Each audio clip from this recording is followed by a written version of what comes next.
Eric, do you have a trivia question for us for Star Trek? I do. Is this an original series question? This is an original series question. Are we moving on to something else? No, not yet, but okay. I just wondered. Original series question. I had it and I lost it. Failure. I know. This is not a good start. No.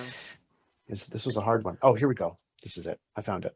What is the name of Captain Kirk's older brother who died during a parasite infestation on Deneva? A. William. B. Peter. C. Leonard. Or D. Sam? This is one of those ridiculous questions. That is ridiculous. I mean, what's...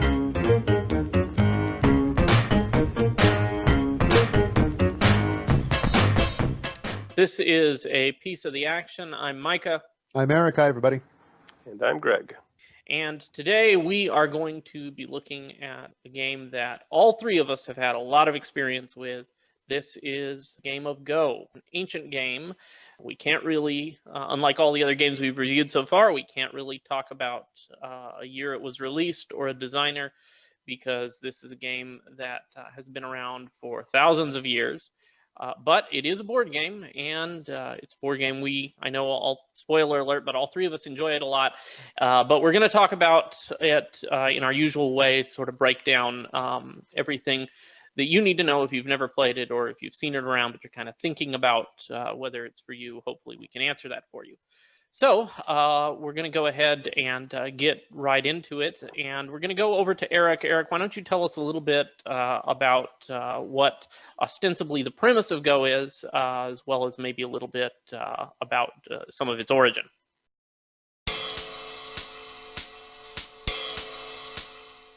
So Go is a game in which two players take on the roles of Japanese drift racers, racing small, tiny circular cars through extremely orthogonal streets. Mm-hmm. Good. Yeah, it nails that theme too. I have to say. Nails it. Nice. Go has several names. It started as it's called Wei Qi in China. It's called Baduk in Korea, where it's primarily, but everybody can play. It's kind of like chess. It's like Oriental chess, Asian chess. That's how popular it is, particularly in Korea. It started with, the story says that it started with an emperor, Chinese emperor, who had a lazy layabout son, and he invented it to give him something to do, and it took off from there. So who knows how accurate that is, but it's been around for thousands of years. It's been refined over the centuries, so that it used to be on a different sized grid, and it eventually got, I think it was a 17 by 17 was the standard. You can actually play it on any, I think 5 by 5 is that's the smallest you can get, where you can still feel, it feels like Go. You can do Go like things on a 5 by 5 grid. But it goes up to, you can actually go higher than 19 by 19. I've seen some crazy boards that are shaped like different things, like the United States, or different shapes. So what else did you ask? You wanted to know about the origins, but also the premise, history of it, I guess. Premise. What is it? But it's not that like that all not kind terribly. There's it's a completely abstract game. It has potentially, I guess, kind of a military angle to it, in that you're trying to capture and defend territory and also capture your opponent's pieces. But it is an incredibly simple abstract game that doesn't have a lot of, or any particular theme to it. However, in Korea, there's something called hangma, and which has something to do, I don't know what the translation is exactly, but it has to do with horses. And the way they envision Go is kind of like, especially the relationship between two of your placed stones, they think of it as like, how fast is the horse moving? And so they kind of have a little story that they impose over the abstract game of Go. Okay. All right. Greg, anything to add there? Other facts about the origin of Go you remember? Just to fend off the people who are going to say something about it. When Eric said that it was Asian chess, I think he just meant popularity-wise, because there is, of course, Chinese chess and Japanese chess. Shogi Yes. exists. Sorry about so that. That's true. It's Yeah. really It is nothing not like chess. It's anything very like different than chess. Yeah. So it's a more about like territory capturing, and it's just a different game, of course. So if you're, I personally don't relate at all to chess in that way. Feel of play. And yeah, if that came across, I apologize. No, I was just No, it's talking fine. about the popularity. It's here. Everybody kind of knows how to play chess, especially in Korea. Everybody knows kind of how to play Go. Yeah. In fact, it's funny you mentioned that because my first encounter, the reason I ever encountered Go, was because my father read a book from the '60s called Shibumi. Do you remember this book, Micah? I think I do remember Shibuya. told you about it. Yep. And No, in it, you gave me a copy of it, I think. yeah, I've read it. Yeah. in it, the main character, who is like this Norwegian white guy who's raised and trained by Japanese assassins. It's an adventure flick or an adventure book, but he is this master Go player. And in it, there's a scene where he's trying to describe Go and to someone, and the other person says, "Oh, so it's like chess," and he gets very offended, and he says, "Go is to chess like chess is to checkers," and I think that's an apt description. He stole that from Tuvok. Yeah. Did he? And Tuvok said that about that game he played with the metal sticks. Mm-hmm. He told. I remember that game. Remember, Yeah. and he said I forgot the name of the game, but he said this is like chess is. Yeah. To detect. Although I But think I it was written in the 80s or something. I seriously doubt that was written back in. But well, okay. So now that we've managed to offend people that play checkers, chess, Go, and shogi, fictional games from and fictional games Star from Star Wars. Trek, Star Trek. Yes, by denigrating. but I have other things to say on this. So I just want to make that one ahead. clarification. It's and I do, well, since we're talking about it, but I don't want to offend chess players either. I think it's I don't want to say it's like so much more complicated. I like it better in chess, but they're both very, very strategic games. So I don't want to like make it sound like we're Go elitists. I think they're just different flavors. They are. Well, but we'll come back to it a little bit. It is more complicated. It is objectively more complicated than chess. It is, but even if you figure out that a computer says that Go has more possible combinations than chess, is your human brain really able to comprehend that far out? Right. No, I mean for us, both levels of complication. both levels of complication lie well outside of human capacity. So it's sort of a exactly. I think if I spent just as much time on chess as I have on Go, I would also be like, wow, this is super. I think both of them are capable of maxing out my brain. So put that way. Yeah. Anyways, we're getting off topic here, which I'm sure we will multiple times in this video. But as far as theme goes, actually, I agree with Eric said on theme. But the best implementation of a theme in Go that I have seen is there's a abstract publishing company called Nestor Games. They make a lot of abstracts, and they created a version of Go for children. It's called Snorkel, I think, Snorkels, and it's like a 7x7 board. And the Go pieces are actually like these little sea creatures that have breathing tubes that come out on four sides. And if you put one next to each other, they can share the breathing passageway. But once they all get blocked off, so that, because the enemy pieces will block off the breathing passageway, or the edge of the board does, they can't breathe. They can't take in the water, so they die. Which brutal. I thought that it's brutal for a kid's game, right? You just watch a whole school of sea creatures just die. But I thought it was a clever way of getting across the rule of Go, where if a group loses its liberties, as they're called, so that has no free liberties, it gets taken off the board. I thought that was kind of a neat way of applying a theme to Go. But yeah, there's not obviously much theme here. So sure. One thing a couple of just so if people are watching this that haven't played it a couple of times, Eric and Greg have alluded to the different sizes of the board.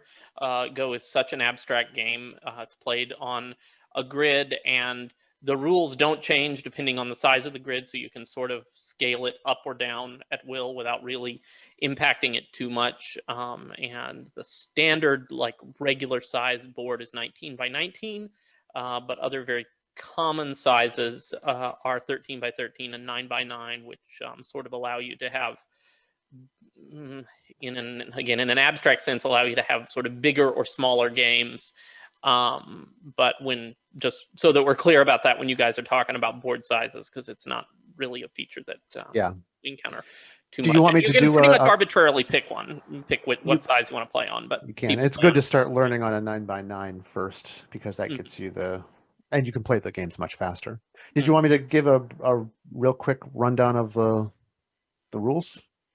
Yeah, I mean, if you want to, I think we can. They're short enough, right? Yeah. It just the two players take turns placing immobile stones. The pieces don't move. Placing stones on the intersections of a grid. And if a stone or group of connected stones is ever completely surrounded by enemy stones, they are removed from the board and taken as prisoners. At the end of the game, whoever has the most empty surrounded territory, although that depends on what kind of scoring method you're using. Chinese scoring is different, but for everyone here in the United States, empty spaces are what count as territory, and whoever has the most territory wins. The only kind of artificial rule is that it's called ko, and it has to do with that capturing thing that I just mentioned, where pieces can capture one another. And in an instance where that could go on back and forth in infinity, it is not permitted. You have to first play somewhere else and then come back and take that piece. But that's for any beginners. If you just want to learn to play the game, you probably won't encounter that very often. So that's more of a high level rule. Right. Yeah, and something that certainly, if you're thinking about getting into Go and you have friends who are into it and they try to talk you into it, a big advantage that is always going to be touted is how simple the rules are to learn and get in your head, and not just to learn initially, but also the fact that there aren't a lot of different things to think about during play certainly changes how it feels. So let's talk about that. Then let's talk about, from you guys' perspective, having played it for quite a while, both of you, how does it feel to play Go? Why don't we start with Eric? Oh, it feels like you are learning something about the universe. So, and it's extremely abstract, but that's why I love Go so much. It's because when I play Go, it feels like I am playing with the fundamental mathematical building blocks of the universe, and when you learn something new about it, it like you just get this rush of, I've just figured out something about, fundamental to the way the world works, is the way it feels to me. However, the actual feel of the game when you're playing it, it can feel very frustrating as a beginner. But as you continue, it becomes more and more rewarding. And every little step along that path is not so far away. Like you don't have just a little bit of study rewards you quite a bit. So you can get better and better pretty easily in the early days. As you continue to play, it'll get harder. There'll be some bottlenecks. But the way it feels when you play is just incredibly exciting and tense. Okay. All right. Greg, what about you? Yeah, I agree with that. I think it also depends greatly on where you are at your skill level in Go, because I do feel the game changes the better you get at it. The feel of the game changes. And every one of those steps is interesting in its own way. I think one of the coolest things I like about Go is, I do agree with Eric about, finding new rules out about the universe might be a little bit hyperbolic, but I do agree that it's like, hey, there's this really complex emergent system here that I'm playing, and as you play, you learn underlying principles about it that just open up whole new categories. You know what I mean? It's like first time discovering relativity, and then you're like, oh man, that just opened up a whole new other branch of science. It does feel that way on a small scale on a board, right? I do get that idea of what he's talking about. It also is I'm sorry, but it also is incredibly balanced between tactics and strategy. Yeah, that's actually the very next thing I was going to talk about. Oh, yeah, okay, that's sorry. one of that's the thing that it's definitely a strategic game, but there's a lot of tactics. And what I like about Go on the 19x19 board especially is it feels like there's all these little tactical battles that you're having on the board. And on the board there can be multiple battles happening, but those battles affect the greater board, which is really mind-blowing to me. You'll be fighting out this whole battle in one corner, and then it gets out to the point where now this battle you're having on the other side of the board is going to affect this battle. And in that way, it kind of does feel like war. I mean, so I love that balance of tactics and strategy in the game. That's one of the feels of it. And so there's that part of the tactics where there's a lot of like reading out the moves. That's a big feel of Go I always get, where you have to like sit there and look at the pattern and go, okay, if I go here, he goes here, he goes here, he goes here. So there's a lot of reading out the moves, but there's also a lot of intuition in Go. And that, especially on the bigger picture, where it's like intuitively thinking, well, I think this stone here gives me better authority over the board, and basically, is what I'm trying to say. The other cool thing about Go is it's very emergent, and what I mean by that is a lot of modern games, especially, I feel have baked-in strategies. Like the designer says, okay, you should go with the clay strategy, or you should go with this strategy. But every time I play a game of Go, it feels very different because it's very emergent gameplay. So there's some new thing that I'm playing, some new idea that I'm playing in Go, and it's hard to say this concretely because that's an abstract idea. But just the idea that it's a very emergent game is cool. And 100%, I agree with Eric. Well, it's a very tense and very interactive game. I mean, there's parts of Go where I'm just sweating sometimes. So yeah. Eric, as an analogy to what you were saying, I've heard before people liken it to physics, how there's very few laws of physics, but from that we get all the complexity of the universe. You know, yeah, that's a good way of putting it. Go is like that, where there's only a few, like literally 3 or 4 rules to the game, and then from it you get and people, I know you're opposed to this kind of mythologizing of the game, Greg, but whenever I tell people that there are more potential games of Go than there are fundamental particles in the universe, you know, that's an interesting fact. Now, granted, with combinatorics, you can get there with a lot of different things. You know, it's just that's the way math works. But you will never play the same game of Go twice. And all of that is possible from a 19x19 grid and 3 rules. Is just impressive to me. Yep, I agree.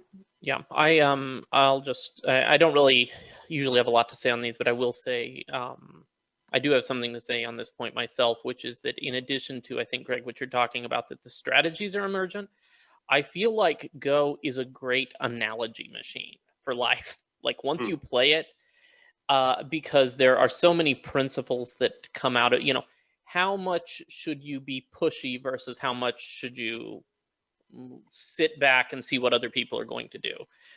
That's a thing that you have to grapple with in your day-to-day life in really dealing with people, but it's something that is very explicitly encapsulated in a game of Go with someone else. It's something that you begin to think about in a certain way, and you're thinking on it as you get more experience can morph. Another thing I think about Go is that I have never seen so concisely illustrated the value of experience. Someone who has a little bit of experience playing Go is going to just like destroy someone who has never played it before, regardless of, you know, if it's a genius playing, you know, a numbskull. Which is why it can feel very frustrating to a beginner who wants to just win. Sure. But that cuts both ways. And if they keep at it, at some point you'll just be in the middle of the pack, and there will be people, there's always more to learn. But it really illustrates, I think, how valuable it can be to have the benefit of past experience and past iterations with the game, as opposed to, the purported value that someone might put on like just being smart. Like if I just come in and I'm just smart enough and just think hard enough, yeah, that's valuable. But in Go especially, I think it's more valuable to get your reps in. And They had a guy come in who was like a straight up genius. Like his IQ was I don't know what the record is, but he was one of the smartest people IQ wise in the world, and he had never played Go, and they taught him the rules. It was an experiment. They taught him the rules, and they were just like, go for it. And he played at a 10Q level, which Greg will get into the ranking system. That's pretty good. 10Q is very good. First time? But yeah, for first time. But it's nevertheless, not even close to the best in the world. So to Micah's point, you do have to put the reps in. And along that, while we're still talking about feel, one thing that I've thought about, that I've learned about Go over the years, is that sometimes you can learn something that is linear, where you can learn things in chunks. Like I've learned A, now I can learn B, now I can learn C, and you can improve that way. But Go is not like that. Go is a weakest link kind of learning process, where your game is only going to be as good as the weakest part of what you know about it. So if you're really good at the opening, then but you're not very good at, say, life and death problems or things that happen in the corner, then you're not going to be very good at the game, because your game will always fall apart in that one point.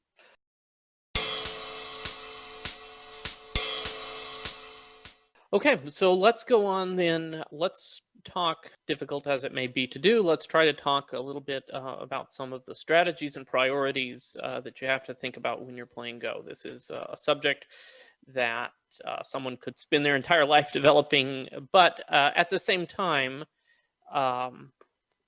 say that, but that's only, to get to a super professional level. At the same time, there are, I think, some definitely strategies and priorities that come out that you need to be aware of pretty quickly. So I'd like to get your guys' thoughts on some of those that you could share for someone that's coming in at kind of an entry level. Maybe Greg, you want to start off with that? Yeah, and you're 100% right. We could spend months talking about the subject. So what I decided to do was, I'm assuming that if you're watching this video, it's because you have not played Go and you're thinking about getting into it. So I'm going to approach from a very, very beginner level. What's interesting about Go is I feel like it's just a chain of epiphanies that you have as you play, and like new strategies and new things that you realize. So what I want to address is maybe a couple of the common mistakes beginners make. But before I talk about mistakes, so Eric said there's like 3 rules of Go. I do like to talk about a couple of things with beginners before their first game, just to give them a leg up. And there's a few principles in Go. One, corner territory is the most valuable because it takes less stones to take territory in the corner. Side territory is second best, and middle territory is the worst, because if you think about a Go board, it takes 9 stones to cover 1 point. On the center, it takes 6 stones to cover it on the side, and it takes only 3 stones to take 1 point on the corner. So corners are very valuable. Fight for the corners in the beginning. Usually a game of Go, you start fighting for the corners, it kind of moves up the edges, and then you start fighting in the center. That's kind of like how the general feel is. So value the corners. I always teach them the ladder. Right. If you don't know what a ladder is, I suggest you look it up, because it can be very frustrating to lose the one. I'm not going to talk about it. Maybe Micah can put up a picture of it, but it's I'll put up something to learn. You can probably throw a link into library. Just learn what a ladder is and how to avoid it. And another one, the third thing I teach, and Eric knows these are things that are particularly frustrating to me, is a monkey jump. I don't like monkey jumps. They're annoying to deal with. You're gonna take one of your 3 things is gonna talk about monkey jumps. And I'm gonna talk about a monkey jump. You really hate monkey jumps. I hate monkey jumps, but it's just a very, very simple concept, though. If you have stones that are 1 from the edge, and there's 1 stone hangs. I'll put a picture up. Put a picture down. You get the idea. But there's a way do it too. that anyone knows even a little bit about Go knows how to take advantage of that. And it's they're just frustrating to deal with. That's why I give it to beginners, because I don't want them to get frustrated, and I don't want to. Anyways, those are the 3 basic things I teach. Okay, so once you start playing, here's a couple of general principles, because I don't want to get too crazy deep into this. Here's some general principles I think are valuable, that I see, mistakes that I see beginners make a lot. And one, especially with Western players who are used to games more like chess and things of that nature, I feel they play very aggressively. They always want to fight. I notice this a lot. Go has fighting in it, of course. There's attacking in it, of course. But it's also a game of knowing when to sacrifice and knowing when to back off. And knowing when to share. Yeah, knowing when to share. It's a conversation. It's like, okay, I want this section of the board. How much are you willing to fight for it? Okay, you are that much. I'm going to, it's more of a learning how to cut up the board in a way that's most advantageous to you. So don't attack everything. You don't need to attack everything. Yeah. I see a lot of new players just want, every time a stone gets near them, they want to attack it. You gotta be very careful with that. Also, another big one is learning what's called taking tanuki, which is basically so in Go, taking initiatives called sente. Probably in chess, I think they call it initiative, or your tempo. Tempo, yeah, you're taking the tempo, you're taking the moves. So learning when you can ignore a move and take a bigger move elsewhere is a big deal. So I remember I talked about the corner. So let's say you're having a big fight in one corner and there's a whole corner over here that's not even touched. It might be more valuable for you to just ignore the fight that's going on here if you think it's going to be okay, and then just take the big move elsewhere. So learning how to balance those 2 things, we talked about strategy and tactics before, I think is another thing that new players, is a principle that you can kind of keep in mind, right, in the early stages. There's an interesting game of Go. I've talked to Eric about this before, but it's where they to learn how to play is where you play a game of Go, but there's also a stack of cards in the middle of the table that maybe starts at, like, I don't know, 30 points or something, and there's descending values on the cards, and you can decide during a game of Go to pass and take the highest value card from the stack and just take those points. And it teaches you to learn how to value moves, because at one point you go, you know what, there's no move on here that's going to get me 30 points, so I'll pass and take this card. Mm-hmm. I think that's an interesting thing to do. It's good to learn that. And finally, for some reason, this was a big one for me when I was learning Go. I don't know why. I just had this epiphany during one game, and I think I jumped up a few ranks just from it. That was realizing that Go is also a game of divide and conquer. For me, that was a big moment when I realized, okay, he's got these 2 stones here, and they're kind of far apart, so let me start pushing them down the middle and try to cut that shape in half.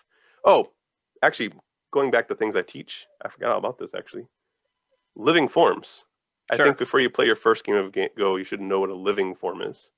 Mm-hmm. So again, you can probably put something on the board, on the screen, but Go has a thing called eye, and that's like having an empty space that you surround. If you have 2 eyes, that shape is unkillable, as long as they can't form their own living form inside one of the eyes. But basically, the idea is that it's unkillable. It's really important to know that, so you know, like, okay, this shape is safe. I don't have to worry about it anymore. Yeah. So learn what a living form is. But dividing and conquering plays into that, because if you can cut groups into smaller groups, the more difficult it is for people to make living forms. Right. So those are kind of like my basic. I have the 4 things I teach: shape in the corner, ladder, living forms, possibly monkey jump if you want. Right. And then those are my basic principles that you can think while you're playing. Don't attack everything. Know when to sacrifice. Learn when to take tempo, and divide and conquer. So they're just my basic, super entry-level beginner strategy. Start it off right when you're 30Q. Yeah. Okay. Yeah, you want to. So that's the rank. Keep throwing that around a little bit. 10Q, 30Q, and stuff. Oh yeah, I'll talk about it in the meta. Okay. Eric, strats for you. Yeah, it was a really good summary from Greg. I was going to say, similar to the way I approached Puerto Rico. Mm-hmm. I think that there's 2 levels of strategy here. One with, if you don't know anything about it, you don't expect to have this be a feature of your life, and you just want some basic tactics and strategy.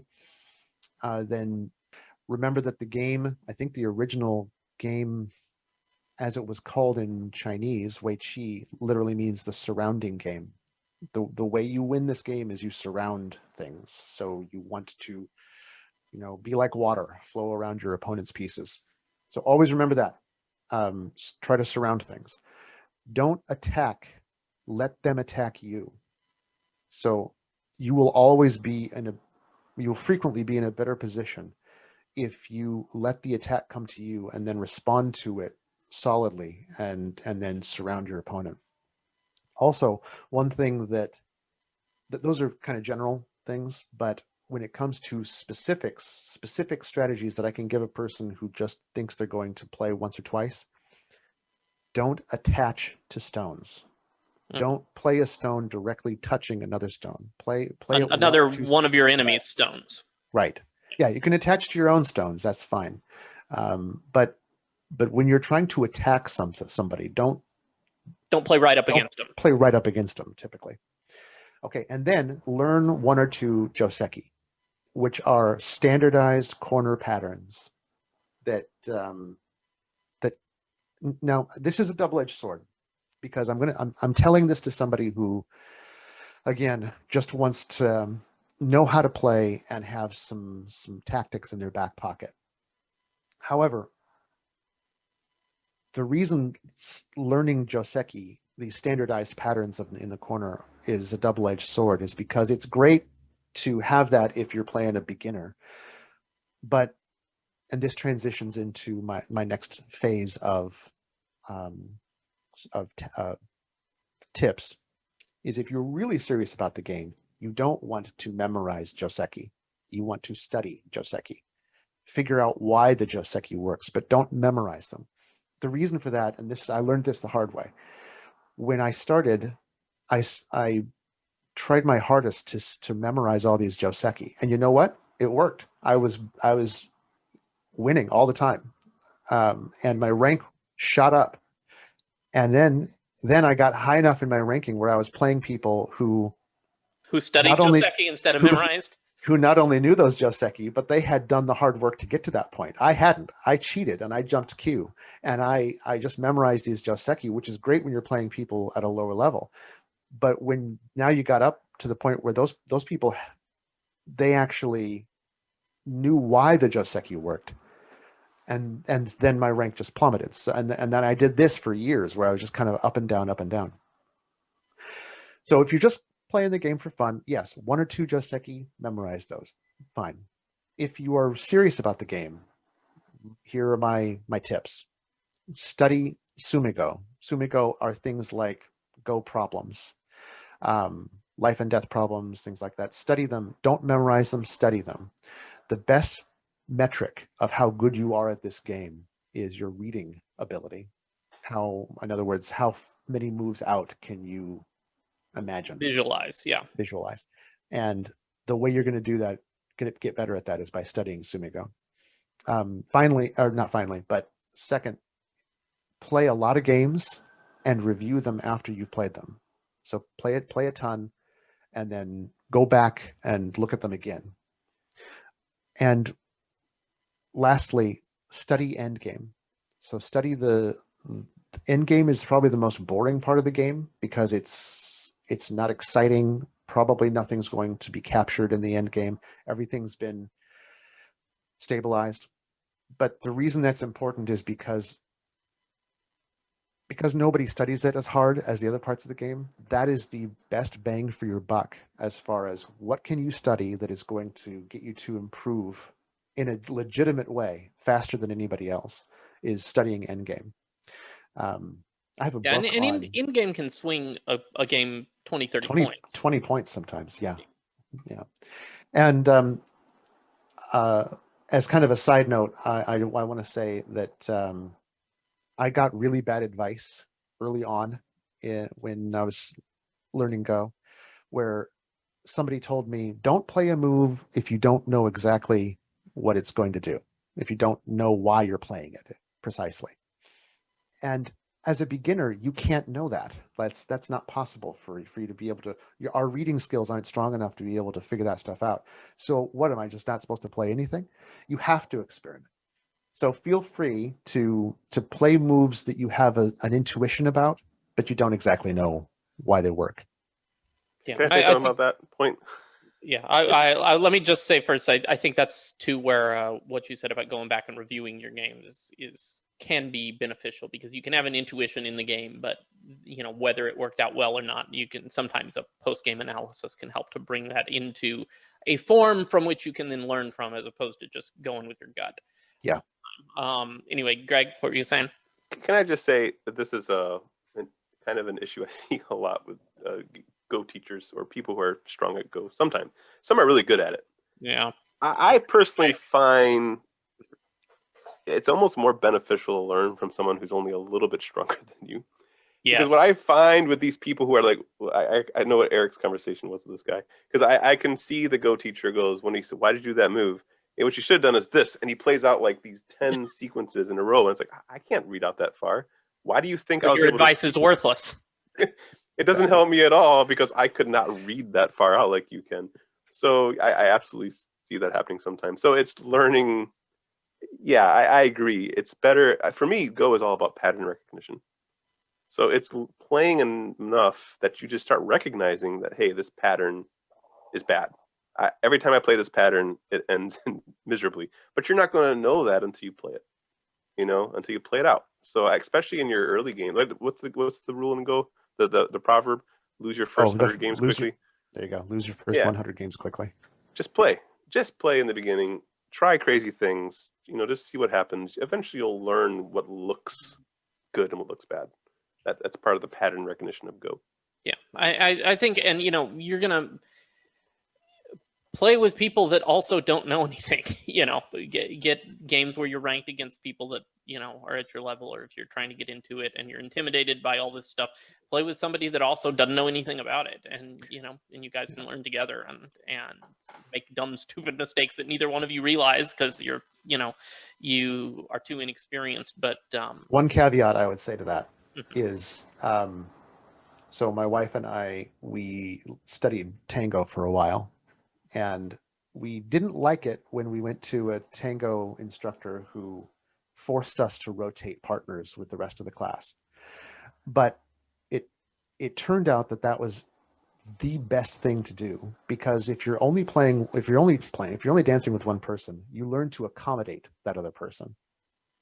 And if you're only playing Go with 2 or 3 people, then you're going to be very familiar with their play style and what they're weak at and what they're strong at. It is extremely beneficial to play with various people to be able to kind of get your foundations good. I agree, because I tell you, my games with Eric are always weird.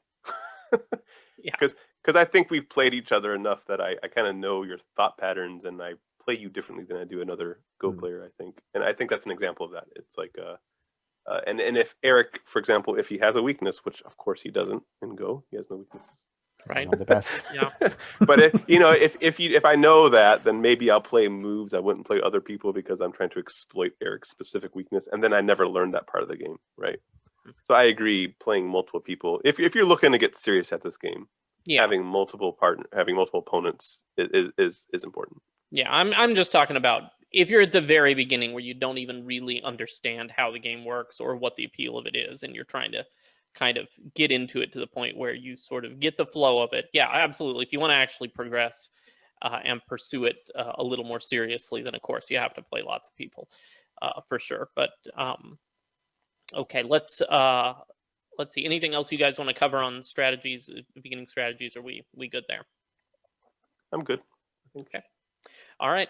Now, something that we don't normally have to talk about with the games we've covered so far, but we are going to spend a little bit of time with on Go, is what we could call some of the meta aspects of the game. Because it's such an old game, there is, even as you can see thus far in this discussion, there's a lot of trivia, there's a lot of culture, there is a lot of etiquette, there's a lot to the game beyond just the shape of the stones on the board.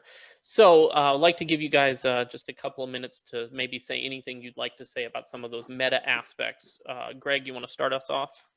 Sure. I think just to frame this discussion, I kind of want to talk about the ranking system in Go and Sure. how that works, just to give a basic rundown. Well, at least in the Japanese ranking system, which is what they use here in America too, and a lot of parts of the world. But Japanese system, like many Japanese things, uses the Q and Dan ranking system, which they also use in things like calligraphy and flower arranging and things of that nature, rock climbing. Martial arts. Yeah, martial arts. They have the Q and Dan system, which in Go, basically, I mean, there's no like set number for it, but if you're an absolute beginner to Go, your first game, maybe you're around like 30 Q. Yeah. Somewhere around there. And as you get better at the game, and you'll zoom up this chart pretty quickly in your Wow, that sounds really high. That sounds super high. Yeah, it does. 30, yeah. So it's, but as you get better, you go backwards on the Q system actually. So the better you get, you eventually start getting into like single digit Q, which is they talk about double digit Q and single digit Q. Double digit Q is usually considered like beginner level. Single digit Qs are considered like intermediate level. And then eventually when you get to 1 Q, the next rank is Dan, or Zero. Shodan. One Dan. So Shodan they call it, and then it goes like 2 Dan, 3 Dan, 4 Dan. And amateur levels, which goes up to like 7, I think now. And then if you really, which you'll never be unless you're watching this at 4 years old and are about to join a Go Academy in Japan, there's professional ranks that go 1 to 9 professional Dan. Anyways, that's the basic system. For most of us, it's just going to be Q to 1, and then from 1 back up again. And Dan you not level. be a 9 Dan amateur? I don't think it goes amateur ranks to 9 Dan. I think 7. I don't remember, but 7 sounds right to me. 7 it goes. I think there might be like an 8 Dan like honorary title. Like there's even in Japan they have an honorary 10 Dan title, but it's not really a thing. So yeah, so that's a basic idea. So there's a whole reason we want to talk about meta here is because there's the game of Go itself and how it feels to play, but there's whole other aspect of Go that is the ranking around it, the learning, the studying around it, that I kind of wanted to address myself. And to talk about this, I kind of want to give my personal history on Go, just a very brief history of how I learned Go and what I've learned about this. So I picked up the game in about 2000 with my roommate at that time, Shane. Shout out to Shane, because we watched it, because we saw it on Beautiful Mind. Actually, they played it on that movie, and we're like, hey, that looks interesting. Let's try that out. So we got like a little 13x13 board, and we started playing. And then when I came to Seattle, which Seattle actually happens to have one of the best, if not the best, Go Center in America, is right here. They ran weekly sessions at the local Japanese grocery store here that me and Micah used to go to all the time. So every Wednesday I go down, I'd play people. And I sat and I studied. I bought books. There's so many books on Go. I watched. I don't know if YouTube existed back then, but I watched everything I could get my hands on. Pre Nick Sibicky day. Yeah, it might be actually. But it's I learned as much as I could. I studied it like a lot. I did Tsumego, like Eric talked about. I practiced, studied Joseki and all that kind of things. I probably got, I don't know, I actually was in the AGA, but I never played a tournament. But I had the AGA is the American Go Association, but I actually never played in a tournament. But anyways, I would suspect I got to mid SDK, mid single digit Q. I was probably around 6Q or something like that, which isn't crazy high, but that's that took a lot of work for me to get that high. Yeah, that's respectable. You don't get there by accident. It's intermediate level, right? It's not crazy, but it's. I have a theory about mid SDK players. I think so. Eric talked about this earlier, where there's different things that you can be good at in Go. There's just learning how to read the board, knowing how to fight well, understanding how to get territory intuitively with your stones. There's life and death problems. There's endgame, and I think people are naturally good at some of those things and naturally not so good at some of those things. I personally think you can get to mid SDK just being good at some of those things. I notice this when I talk to a lot of Go players who are around this same rank, that in order to push past that and to get to Shodan, to get to 1 Dan, I think it requires you to be good at all of those things. And what that means is you're going to have to start studying an aspect of a game that may not interest you. That might be why you're bad at it. And so I realized that studying Go for me, because sitting down and doing Tsumego problems is not that interesting to me. I'm not a solo player. I don't care for solo puzzles. And so sitting there doing that just to rank up was starting to feel like a job to me. Now, I know everyone has a different reaction to this, but for me, it just started feeling like work. And with the sole focus of, hey, I want to rank up. So the epiphany I had for Go at that time was, why am I treating Go this way? I don't do this with any other board game. I actually avoid strategy guides for even games that I love, because I enjoy the process of figuring out the strategies on my own.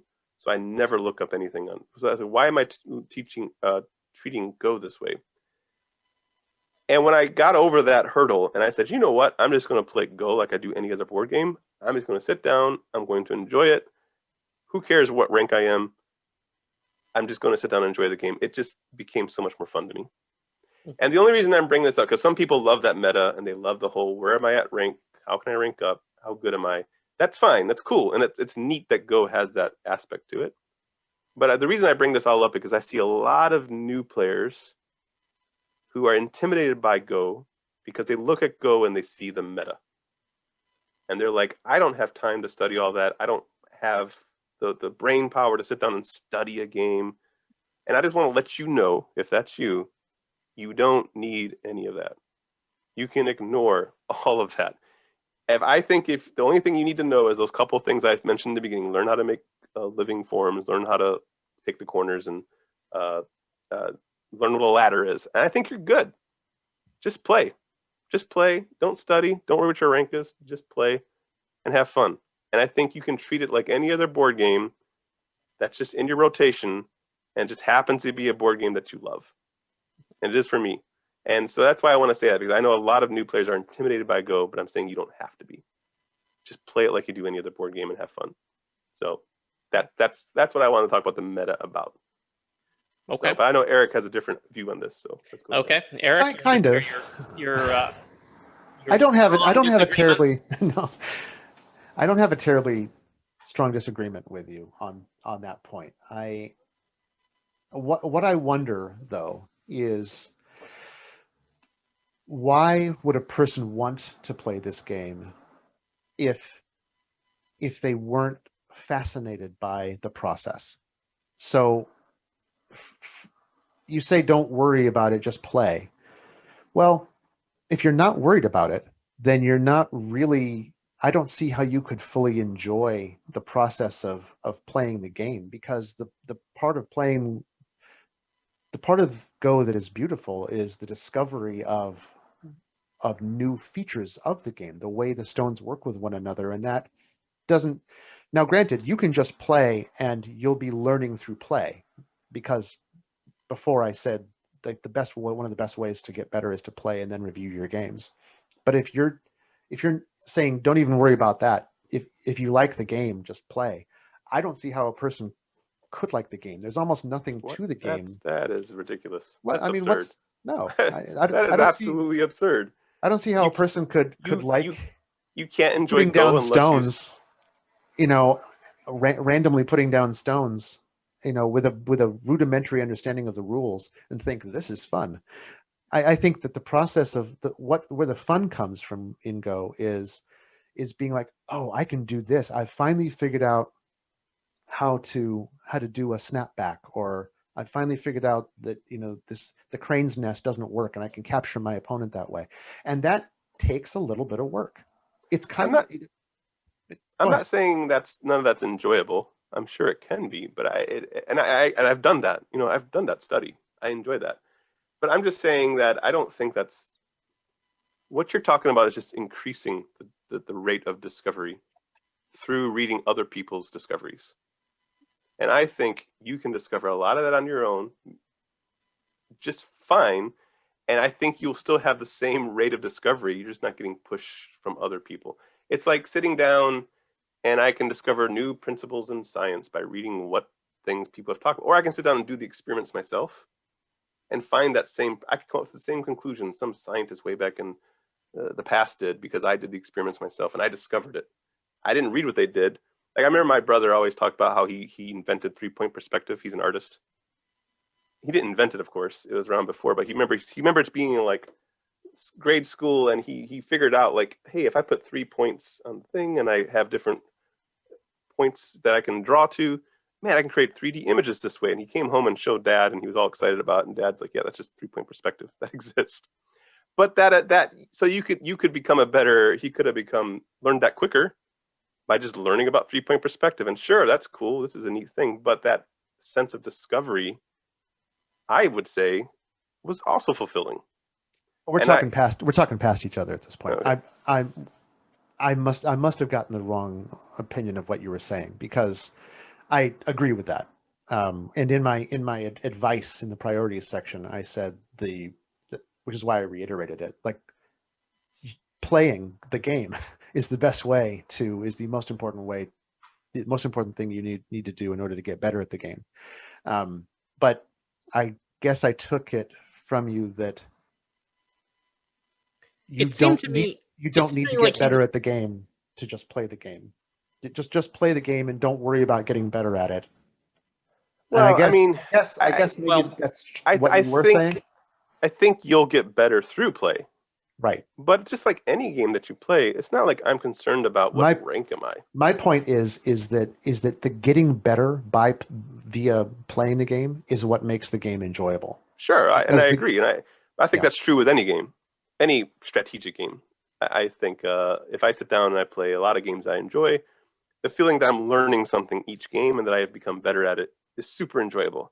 And I think that's true with Go, and maybe that's what we're both saying the same thing, probably. I think we are. Just saying, because I can sit down with a heavy themed game, like a standard game, like what we typically play, like Scythe. I know you don't see eye to eye on that necessarily, but I can play Scythe, and I can not be good at it at all, and I can still enjoy the process of playing it, because I can say, well, I got a lot of wood that turn, and I had plans for the future and stuff like that.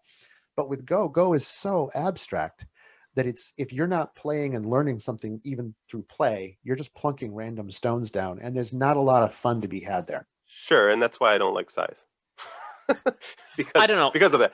I think that it sounded to me like Greg was talking about the feeling like there is a need to accept, as part of the correct way to play Go, the burden of outside study, outside influence, and outside concerns of things like rank. And I would agree. You certainly don't need that.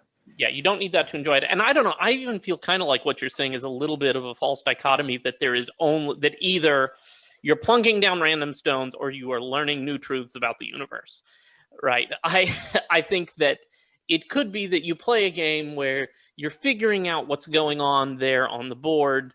You get done, and you successfully do that. You enjoy that mental process of reading and calculating. You're applying lessons you already know well. You don't really walk away from the game with a brand new, with any new thing to hold on to. You haven't really learned anything in that sense, but you just sort of put to use skills and tools you've developed from past games, and you enjoyed that process. I think there's a middle ground there too. Also, what do you think? I agree, I want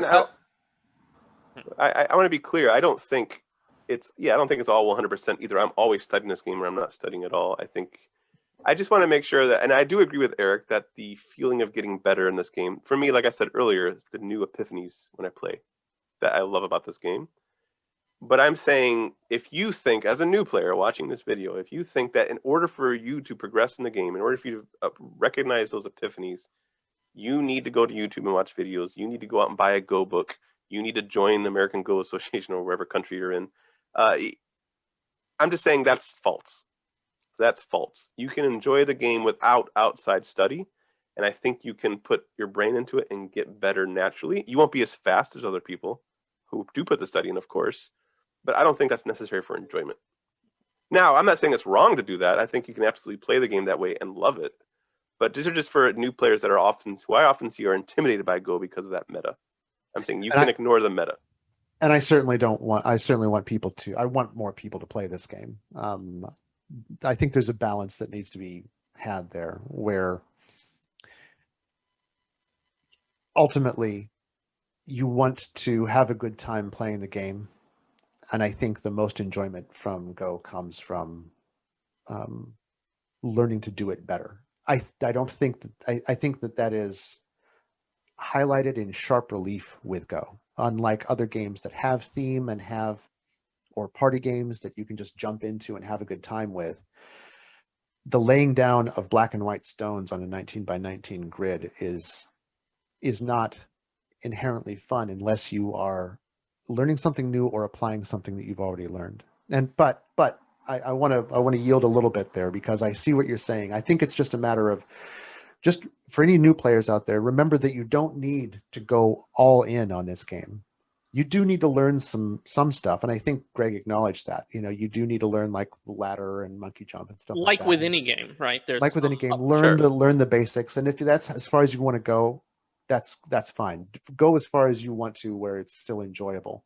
But from my standpoint, my experience is that this did become the central hobby of my life, and I found incredible enjoyment from it. But it did take concerted effort. Absolutely, and I agree with that, and it did for me too for a long time. And I want to make clear, I'm not saying this is like telestrations. It's not like telestrations. I can enjoy the game without being better at drawing. You know what I mean? I can just play the game. And I'm not saying that the putting random stones down is enjoyable. Clearly, from all the games that I enjoy, I like games where you become better and better at, where you learn as you play, you get epiphanies. And even in a lot of games like splatter games, there's always like strategy tips I give people in the beginning, like, hey, antiquity, don't run out of wood. I say stuff like that because it's I don't want you to have a really bad first experience. So yes, the enjoyment of Go comes from learning the game, like any good game, I think, for me anyways, my type of games. But don't feel like you need external books and videos and teachers for all that to work. You can stop at any point, but I think that's a good point. Yeah, and if you want to like buy one book, sure, that's fine. But just don't. It's not. I don't know. I just want.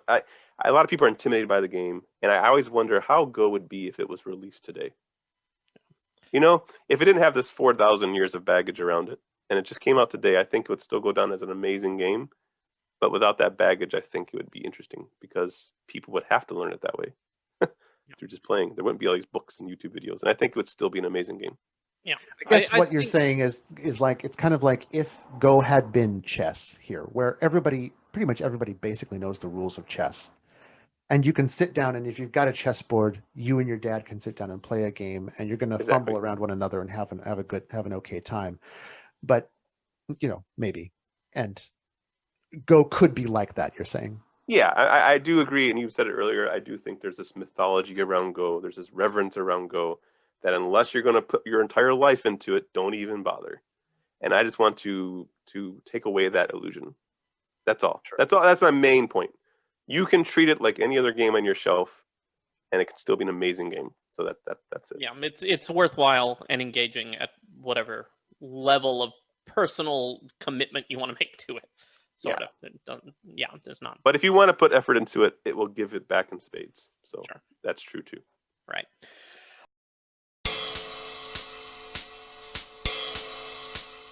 All right. Well, let's go ahead. We've been talking as a natural outgrowth of this discussion. We have been continually talking about a lot of the good things that you guys like about Go. Normally, we would talk about the good and the bad. So, but why don't we kind of maybe just lump those two together? Is there anything more you guys want to say about what you like about it? And in addition, is there anything that you want to talk about that you don't like about it, that you wish it did better? Maybe Eric?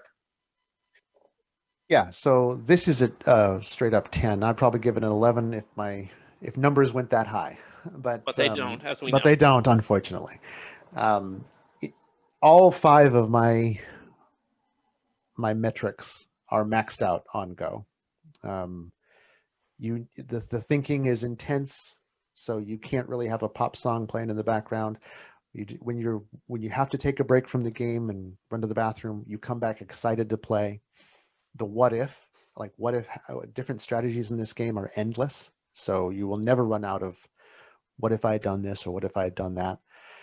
When you succeed at a game, the high five factor is through the roof. You feel amazing.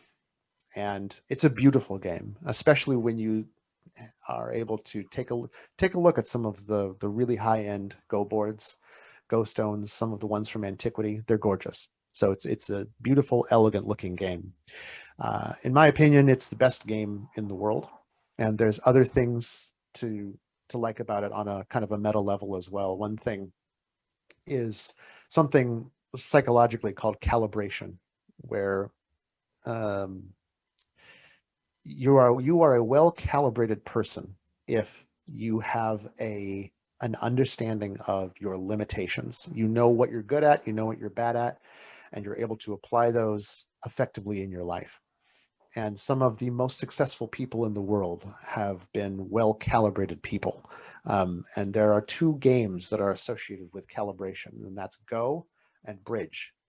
So people who play those games a lot tend to be to have a good understanding of what they're able to do in life and apply that effectively. So I think that's a really neat way to approach the game of Go. Is almost like it's going to benefit your life in that sense. And I think this is a really good thing, a good game for young people to learn, because it teaches them how to deal with loss and failure, but it also teaches them how to win respectfully. And dealing with that is something that young people today need to learn. Yeah, gracious. In addition to getting off of your lawn. Yeah, exactly. So learning about defeat, learning about gracious success. As far as the bad is concerned, I would say not enough people play it. So it's here in the United States, it is challenging to find people to play it with. And so therefore that's a downside. And it does, going back to Greg's meta discussion, it does ask a lot of you. It can ask a lot of you. So maybe that's a bad, but I just think that's not, I put that in the bad category, but I don't think it's really a bad. I think it's just something you need to know before you go in. Okay. All right, Greg?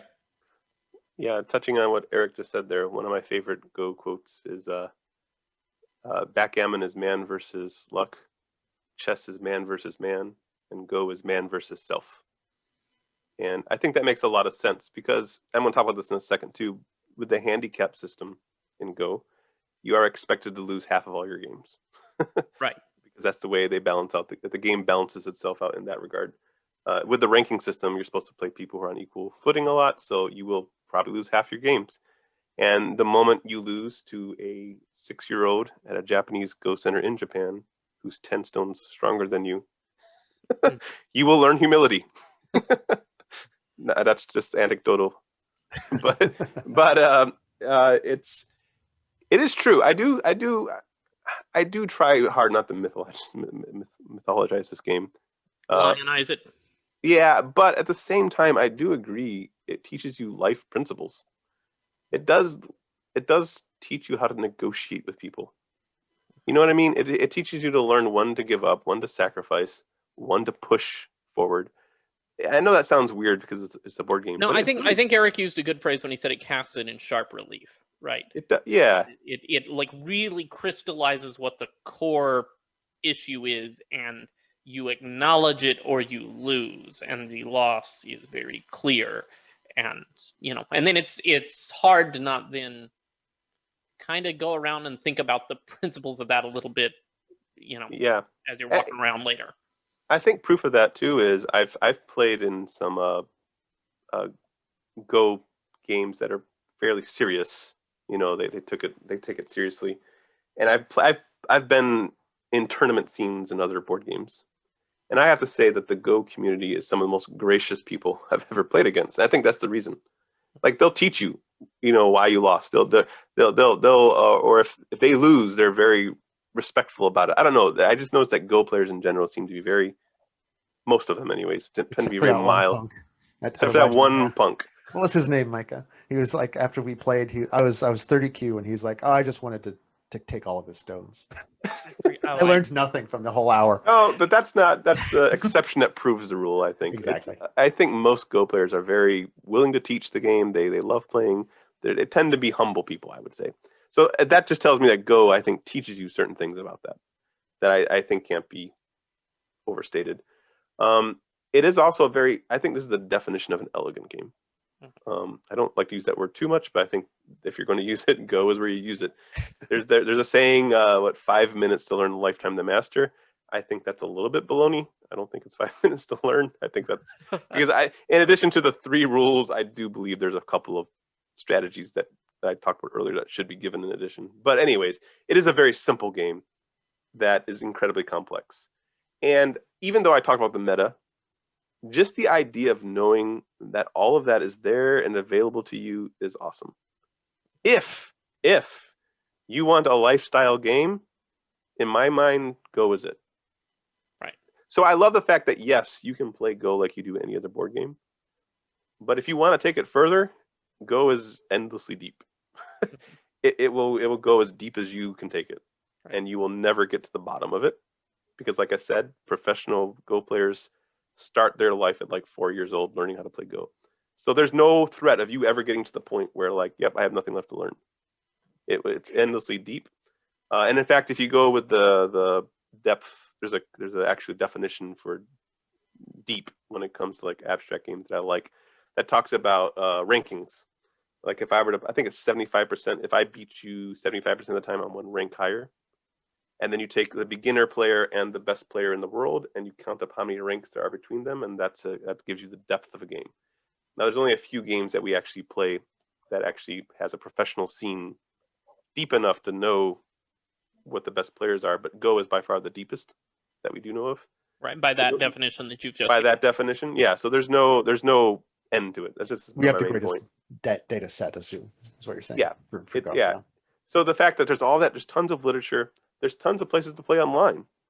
Maybe you can't find players next to you. There's tons of online Go sites, which you can't say that about most board games. I will bring up again the emergence of Go. It's just every game is different, which I think is cool. Eric talked about how beautiful the game is. And the thing I always like about components is tactility. So there's something about placing a glass stone, or if you're rich, something even more, but a stone onto a nice wooden board, that clunk. There you go. Yeah, that feeling of slapping a stone on the board never gets old. Never gets old.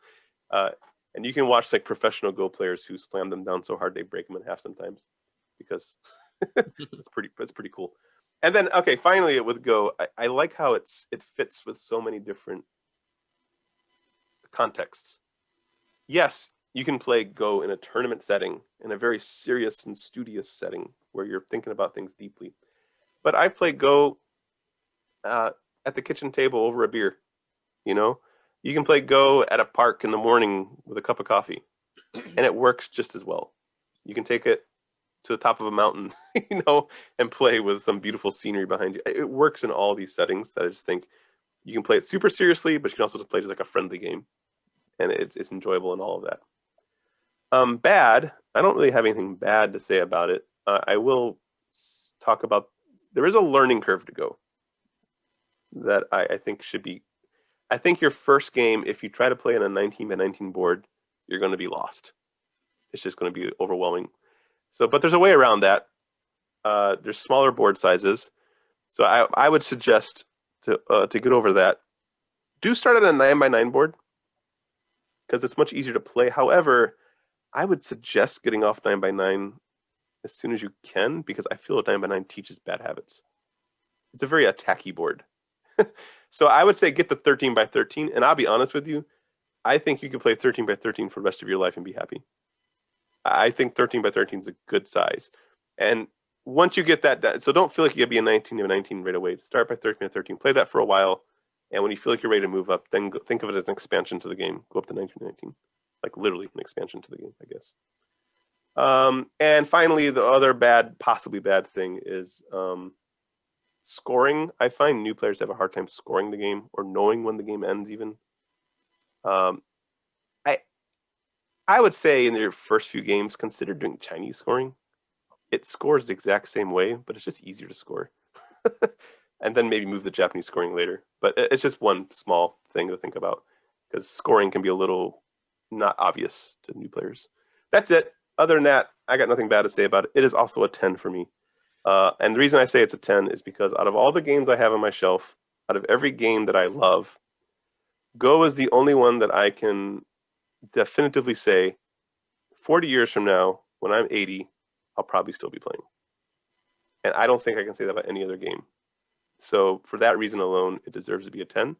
And I do agree that it's pretty much a perfect game. So yeah, that's it. Okay, nice. I'm surprised that, I mean, if you're going to knock Seven Wonders Duel for having a two-player count and count that as a negative, it feels like, to be fair, you would have to do that for Go as well, right? Well, no, that was only comparing that with Seven Wonders, the game itself. If there was a 7-player variant of Go that was equally as impressive, then maybe I would say, why not play the 7-player variant? Okay. All right. Well, it sounded... It was a lame... I admit that was a lame negative to give the Seven Wonders Duel. I admit. Okay.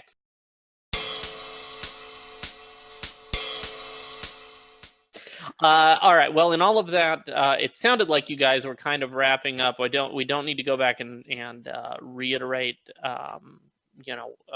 everything that you've just said, but we'll give you one final chance, since this is turning into a 2-hour video as it is. Is there anything substantive you have to say that you have not already said? Any final thoughts you want to give toward Go, Eric? Yes, I apologize for the length of this video in advance. It's Eric's fault, so. It is my fault. Well, no. I think if anything deserves 2 hours, it's Go. Yeah. I agree. But let me just wrap up with a couple of things. First off, right now is a perfect time to be getting into Go, because AI has finally gotten to the point where it can play better than any human. So AIs are teaching us things that thousands of years of humans have not been able to figure out. So right now we're learning stuff about Go that could not have been learned. And the way is not like AIs can't tell you why a move is good. This is what's so beautiful about it. They can only tell you what move is good. And then the humans have to tell you why it is, why they think that's good. So now is a great time to get into Go. There are AIs you can get on your phone that will help you study. There are also various apps that I'm going to recommend. I recommend you get an app called Baduk Pop, which gamifies the Tsumego. I recommend you, if you're interested in watching Go games, you get Go4Go. That's Go number 4 Go, and that keeps a very well updated list of all tournament games you can watch professionals play. And I recommend you get BW Go or BW-DGS Go. The on your phone you can play. You can play not turn based. You can play asynchronous play that takes a month to play a game. If you're interested, my handle is asymmetrical. I don't know if there's a way on that app to look me up, but hit me up and I'll teach you the basics of the Go of the game. If you want a book, this is the best beginner book that I know of. It is called, I don't know if it's in print anymore. It's called Everyone Begins Go, or Everyone starts playing Go as a beginner. It covers stuff that I've never seen covered before, and it's really, really nice, small lessons. So I recommend that. And finally, just to show you the reason why I got into Go, the moment that I thought this is the game that I'm going to play for the rest of my life was a problem like this. And I apologize to all of you who are just listening on the podcast, but I'm showing something on the screen right now. This problem in the bottom, these are called snapback problems or connect and die problems. And things like this where if, let's say white plays here, and then black can play here, but then, white can play there and capture all 3 of those stones. That's called a snapback. The beauty of that overwhelmed me. This is a similar situation here where black plays here. That seems like a stupid move to a beginner. No beginner would play that move. So because white can just capture. But look what happens when black plays here. Now these 4 stones are about to be captured, but they can't connect because it makes all of them about to be captured, and now they can all be taken. The first time that these 2 things happened in one of my games, I realized that I was going to be playing this game for the rest of my life, because the depth that can emerge from this game is overwhelming to my primitive brain. So I hope that this has motivated some people to pick up the game, and even if they're only going to go and play it up to Greg level, I guess that's fine. But if you want to approach Eric level, come seek me out. All right. Okay. If you by Eric level, he means play an okay game, but then lose it all in the end game. That's what he means by that. That's right. Right. Yeah, Eric, why don't you brag about your AGA ranking? What are you up to now? Well, I don't want to talk about that. All right. AGA on DGS. I think I'm 5Q now. AGA is a little stricter. I think AGA I am high 8, maybe 7. Okay. But yeah, but it's been a while since we've been able to play. Folks. It's been a while since we've been able to play because of the COVIDs. Sure. If it wasn't for COVID, he'd be a Shodan by now. For sure. Absolutely. Yeah, okay. Greg, final thoughts. So yeah, it's a 10. If it even remotely sounds interesting to you, I would encourage you to go get yourself a 9x9 or a 13x13. It doesn't be even expensive, just a small one. Play with someone for a few times and just see if you like it. Just test it. And if you do like it, well, then you have a lifetime of stuff to enjoy. So cool. I highly recommend it. Go for it. All right. So as is our custom, we have to decide whether or not this game that you have both given a perfect 10 to which will probably be our only perfect 10, I think, because we average out our scores. Well, we haven't gotten to Telestrations. That's true. I think it'd be funny if we never reviewed Telestrations. It keeps coming up. I don't know why. Neither do I. So, is it going to go on our shelf? Are you guys going to kick something off? What are you going to kick off? What do you think? Yeah, I mean, I think it obviously goes on the shelf. Can't imagine a shelf without it. So yes. As far as what I think it would be off, poetic justice if it kicked off Ticket to Ride, but I doubt you're going to allow that. I told you I'm allowing that, but we got to have a game to replace it. Family weight game to replace it. So but there's a lot of other games that I'd be willing to kick off. So you almost kind of got your pick, Eric. I have like 4 or 5 games in my head that I'm like, yeah, I'd be willing to let that go. Honestly, I know Eric won't like this, but my game that I would like to kick off is 7 Wonders Duel, just because it's a 2-player game also, and I don't want to have too many 2-player games on there. That would seem to be an obvious choice, even though it just got on there. But yeah, I just don't think the shelf can have too many 2-player only games, and if between the two, obviously Go is better. However, I would also be willing to let go of Catan. And there was one more I was thinking of. But anyway, what do you think, Eric? Yeah, it'd be helpful if I had a list up of what's currently on the shelf, because I don't have that readily in front of me. Hold on, I can tell you here. Catan, Pandemic, 7 Wonders Duel, Agricola, Puerto Rico, Power Grid, Scythe, Ticket to Ride, Codenames, King of Tokyo. That's right. My other one that I would be okay with, even though I would be the least happy with this one, is Puerto Rico. So my rankings for that is 7 Wonders Duel number 1, Catan second, Puerto Rico third. That's my choices. I am fine giving up Catan, because while I like Catan's the reason for Catan being on the shelf still is because A, it's history, and B, it has the capacity to kind of be a family game. Mm-hmm. But you know what? Chess can kind of be a family game too.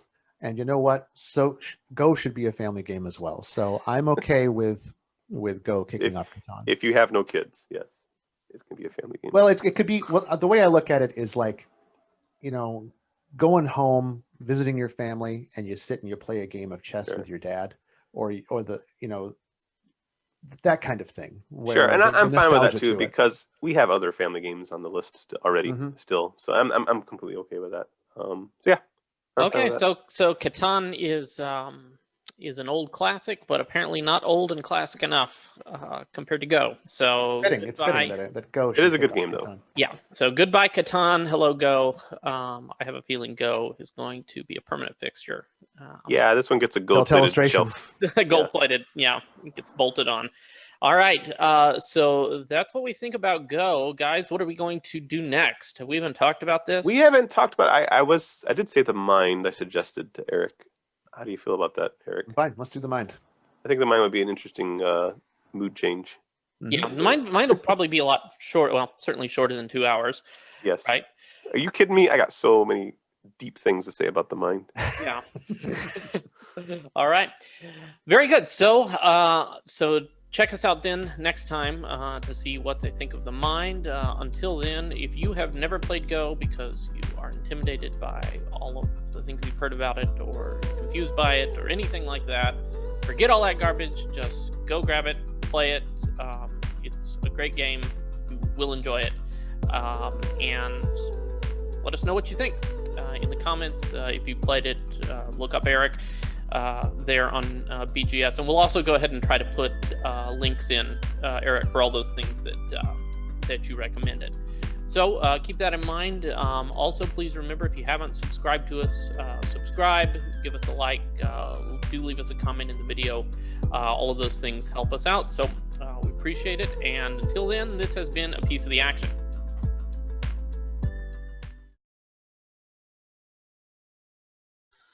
Is it? I think just remembering a name. I don't know. I It's, think I remember the episode though. That's the one with the flying. It's on people's backs. Yeah, it looks like pancakes or something. That fly Yeah, around. flying Oh, that pancakes. one? I remember that actually freaked me out when I first saw it. Yes, they are creepy looking.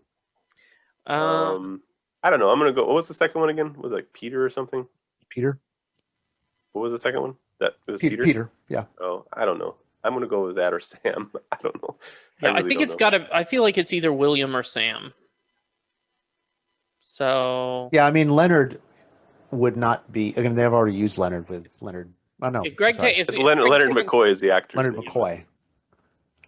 No, yeah, Leonard McCoy is not the actor's name. Leonard No, you're Nimoy. right. That's Leonard Nimoy. Leonard Nimoy. Uh, yeah, Man, I am completely losing all Star Trek cred here. yeah. It's a good thing the question wasn't You remember? this famous actor played Spock. That's right. Greg would have gotten that one wrong. You remember when Luke Skywalker said "engage"? Right. It's like one of those posters. Yeah, those posters. I'm Well, just you know, trying I to haven't annoy seen the this. Star Trek geeks. I'm going William. You're going William, and you're going Peter. I'm gonna go with Sam. I'm gonna go with Sam. Actually, Sam. I'm saying I think it's either William or Sam, and so since Greg's going Sam, I'll go William. Okay. I am almost positive it's Sam. I haven't seen this episode in 1,000 years, but I'm almost positive that it's Sam Wilson. Peter. There's no way it's Peter. No one is named Peter in the 60s. It's Yeah. true. All right, let's go. The space 60s. Forget it. Sam is the correct answer. Yeah, I just have this memory of Okay. him talking about Sam when they I just when went they with went down there. Sam because at the end it just sounded more Star Trek-ish. I guess it just sounded like a name they would have. Oh wait, what's Yeah. okay? Just what is McCoy's first name? It's not besides Bones. Wait a minute, maybe it is Leonard. Isn't it Leonard? McCoy. You're right. How dare you? How Yeah, dare you I'm the call one me who out on loses. that? No, well, I got confused because I thought it was Leonard. You were talking about Leonard Nimoy. I think I did So, say actor, but yeah, Leonard McCoy. Okay. Yeah, So it's there's too many Leonard McCoy. Leonards. Oh, so that's what it was. why You said actor. You said I that the did name say of the actor. actor is Leonard McCoy. You're right. You're right. You Well, saved that one. I'm sure that everyone has a much higher respect for us now in our Star Trek I'm trivia. sure.